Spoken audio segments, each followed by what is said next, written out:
Hey everybody, so this is a before video of the Dig Dug boards. So I just gave them an inspection and I desoldered all the crap. Like there was a lot of corrosion on this board, and if it was suspect at all, I pulled it because I don't like that corrosion being underneath the sockets and then potentially having like a corroded trace that you never find. So had a lot of corrosion here down this area and all of these ICs, but the two Z80 sockets seem to be okay, and even underneath seem to be okay. And I think I can get under there and clean and kind of be inspected. These are single wipe, but they're not bad actually, and I think we can get a good connection there. Same with these guys. The other board actually looked pretty good. I was going to pull them until I cleaned it up a little, and then didn't look so bad. But the CPU sockets look good. It's actually not a bad one. It just had some corroded legs, but I'm going to give it a bath and some tarnish remover, and then we'll test it in circuit if it looks bad. So now they're going to get a bath, and that's good. I put some tape over the original serial numbers because I don't like ruining those. So there we are. See if we can get a good view. So after the bath, they should look a lot better. Then we'll have a nice clean board to work with and kind of go back. Need to just clean some of those solders up a little bit more. Well, there's a couple spots with some solder wick I need to go and clean up, and those guys will be ready to socket in. Then we'll clean the chips, the customs, and all these other guys that I pulled. I pulled all the counters out of this guy. All four of them were nasty. They were the South American ones, and they just had all this corrosion on them that the other legs didn't have, or the other chips didn't have. Yeah, counter, whatever they, Brazilian or something. So I just pulled all four of them. So what happens is the corrosion will get, if it's like brown rust, it'll get in between in the shell, pop it open, and then the dies inside get compromised. They can be compromised just from tarnish, but anything that has like brown surface rust, it comes off. I'm not even going to try. Cool. See how these guys look here in a minute. Hey everybody, this is me, Keith, back at my mobile workstation in Thailand, small village, Thailand. So today's project, I've been working on these two Dig Dug boards. I haven't even powered them on, but today I built my adapter, and I'm nervous. So we're going to do a first time power on camera. So just to kind of review, I removed all the sockets, and this board had some corrosion, but I went ahead and used some silver remover, and I got all the leg customs all cleaned up. I replaced the sockets that were bad. This 115 here is odd because it doesn't match in MAME. So I've seen other videos where like they reburned this one from MAME, but I'm going to leave this one in because I pulled both of them from the other board and they both match. But anyway, adapter looks good. Have all the controls wired up. We'll see. I'm nervous. I don't even want to push that power button. Oh wait, I guess before I connect, I better plug in, huh? All right, because the Dig Dug's a little weird. It uses 36 volt line for the high save table, so that's not connected. It does have like a 10.6 line that we connect to 12 volts, I think. I hope I don't blow it up. Actually, I think before I hit the power button, I'm just going to double check that. Okay, back with part 2 of the Dig Dug turn on. So I was going to do a live on camera first time fire up on this board. So before I even turned it on, I went through and did the maintenance. Gave it a bath, replaced all the sockets that needed to be replaced, just anything kind of visually, just give it a good visual inspection. I checked all the software. This 115 is a little weird because it does not match in MAME, but I still don't think it's bad. I've seen other guys reburn this one with the one on MAME, and the game worked. But the weird thing is, this 115 and the 115 out of that one are identical. The binary is absolutely the same. So anyway, I was getting ready to power this on, and there's my adapter, my Dig Dug adapter I built. So it uses a 36 volt AC line for the high save table. So if you use a switching power supply, you're supposed to connect it to 12 volts DC, and I had that completely hooked up wrong. I had so I had to stop the camera, disconnect a wire, and reconnect a wire. But now I think we're ready for actual turn on. So without further ado, let's do it. Let's do it. Here we go. Will it play? Oh, hang on. Oh, damn it, man. My thing is not connected. Oh, I gotta plug my gun in. Okay, here, ready? Here we go.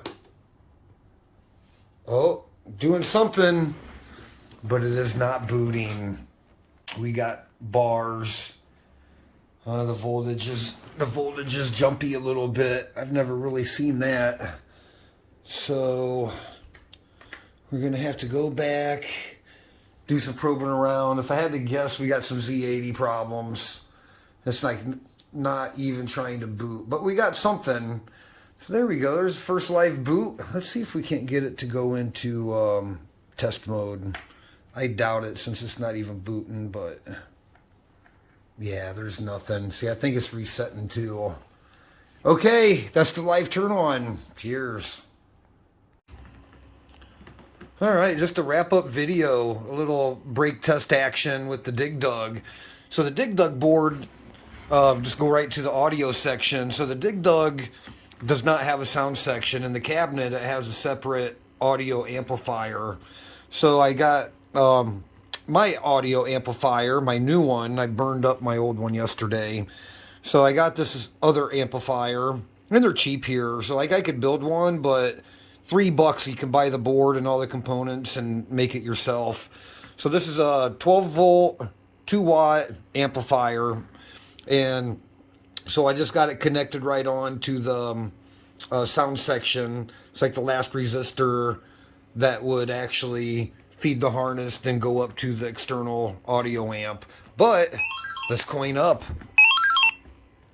Oh yeah. So that was the final check. All video check is good. No reset action. And all sounds work. So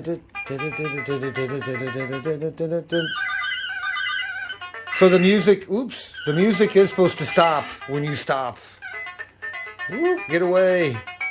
Ah, shit. I can't play one-handed. Oh, they Kim got me. But audio is good. I like this new amplifier, actually, because my old one did not have a potentiometer. So that's kind of the wrap-up on this guy. I'll do maybe another wrap-up with the repair that was actually given. All right, shut that off. So anyway, yeah, audio amp. Then do like another recap of the repairs. Okay, hey everybody. Elder Rock back from small village, Thailand at the workbench. And I love my view. I just love my view here. This is what I look at when I'm sitting here fixing boards. Okay, so today, just finishing up, this is going to be a recap video of 2 Atari version Dig Dugs. So these are revision 2 boards. So some of the things, this is just a recap video. We're going to skip everything. Just some talking points here. What I learned, and maybe can help somebody else out. So started off with 2 Dig Dug boards that were completely nasty. Surface rust, grime, corrosion. Every IC leg was black. They were nasty. These are really nasty. There was actually surface rust, like big brown automotive rust on some of the boards. And oh, this is actually the board. This capacitor for the CPU 1 and 2 reset circuit was completely shot. It wiped everything out here, mostly everything. I'm OCD. I don't like using, like, if it has an axial style capacitor, that's what I like to put in it. But here in Thailand, I actually can't find axial style. They're all barrel style. So just for the sake of getting this game running, I went ahead and replaced him so I can get this board up and going. Okay, so talking points on these Atari ones. What did we do to get them up and running? First thing, the basics. Went through and gave it an inspection, evaluating the corrosion level, all of that, looking at any bad discrete components, whatever. Broke traces, broken capacitors. I actually replaced a lot of these little microfarad little capacitors, like 0.1 microfarads. A lot of these guys were like corroded in half, literally, and they left big corrosion marks down. So I got it all off, cleaned it. So we cleaned the corrosion. I got all the ICs out that were socketed and used some silver cleaner, especially on the customs. They were completely black, but now they're nice and shiny. Maybe not nice and shiny, but way better than they were. Okay, and then next we went ahead and replaced all the sockets that really needed to after we inspected them. The customs have dual wipe gold plated ones. After a good bath, those guys were shiny clean. The single wipe sockets were actually really good. I don't think I replaced a couple of the Z80 ones just because of corrosion. I think I did replace these on one of the boards. I can't tell if that was this board or the other board. I did change some sockets. Okay, so the next thing, kind of one after, is pulled all the ROMs, checked the software and all of them. Thing of note on the ROMs.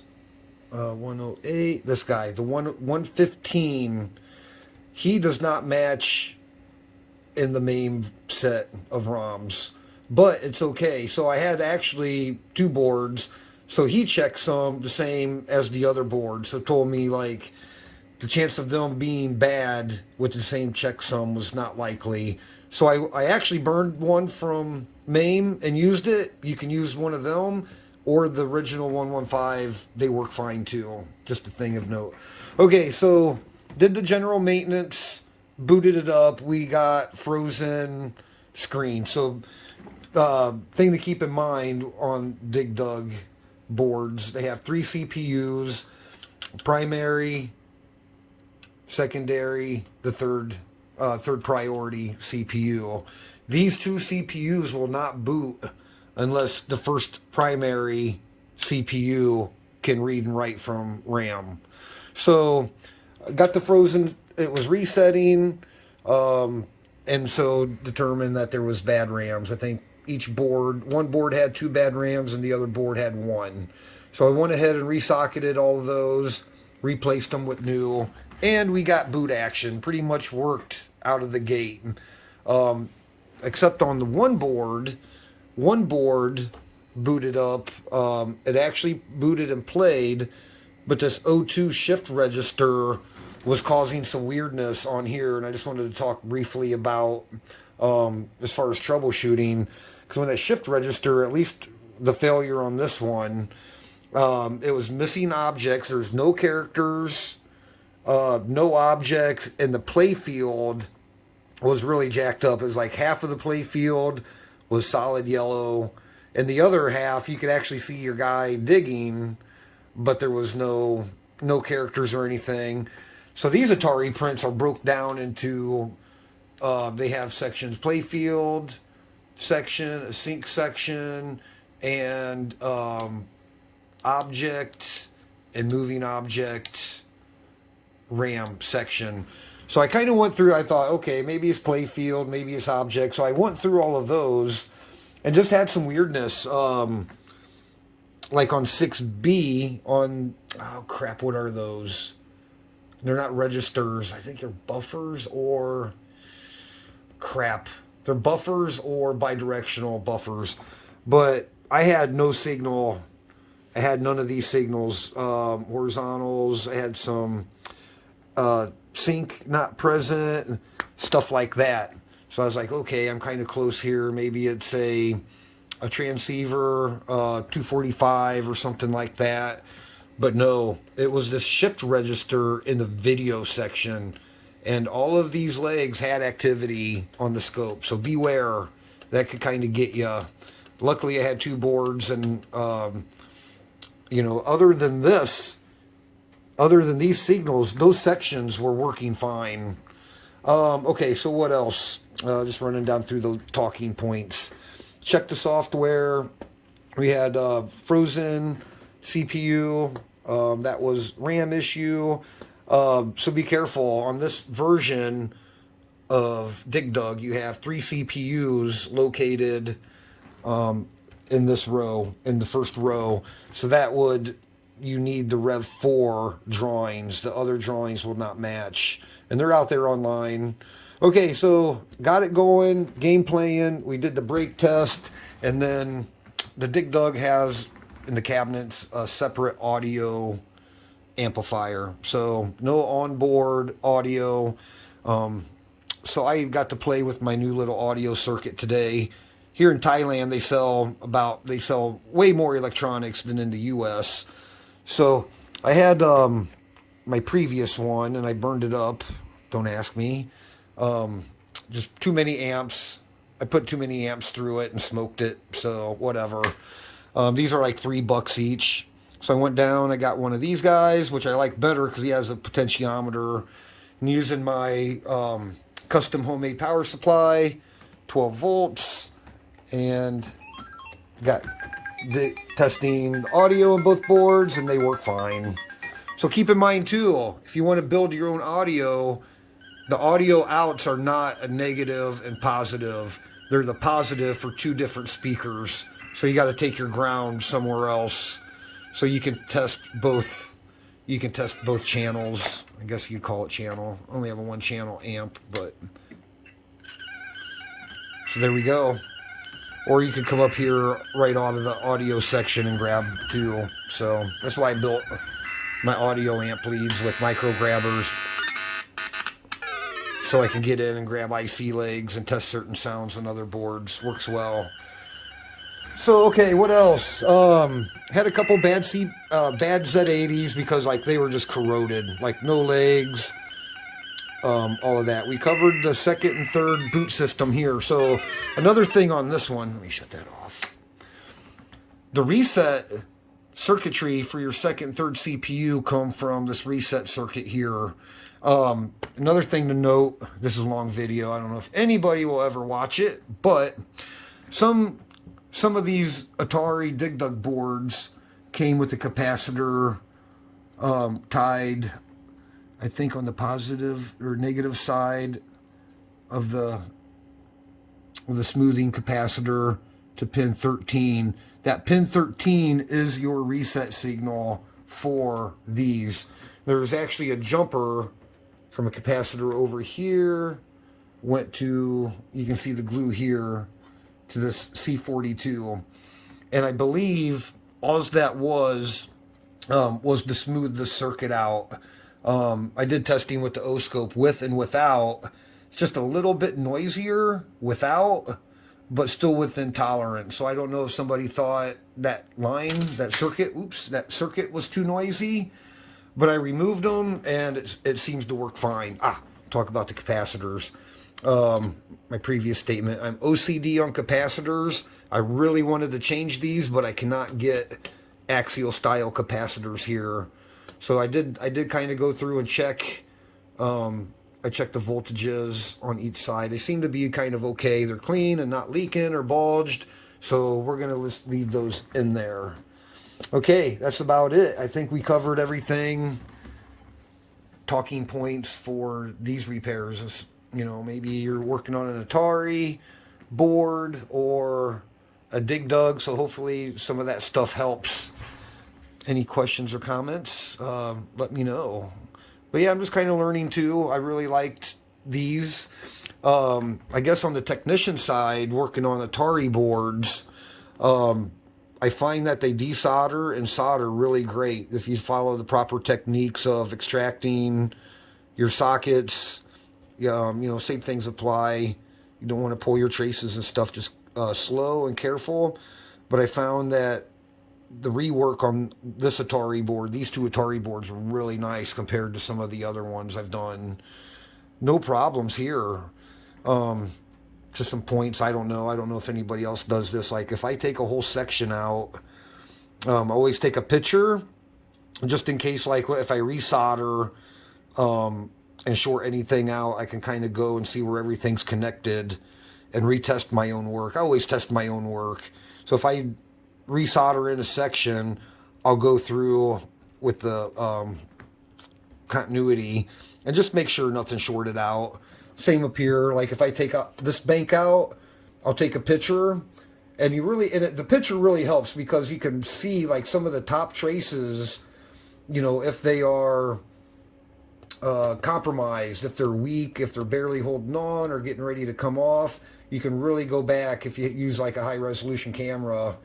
If you had a microscope, you could do it too, but I always like to double check my work after.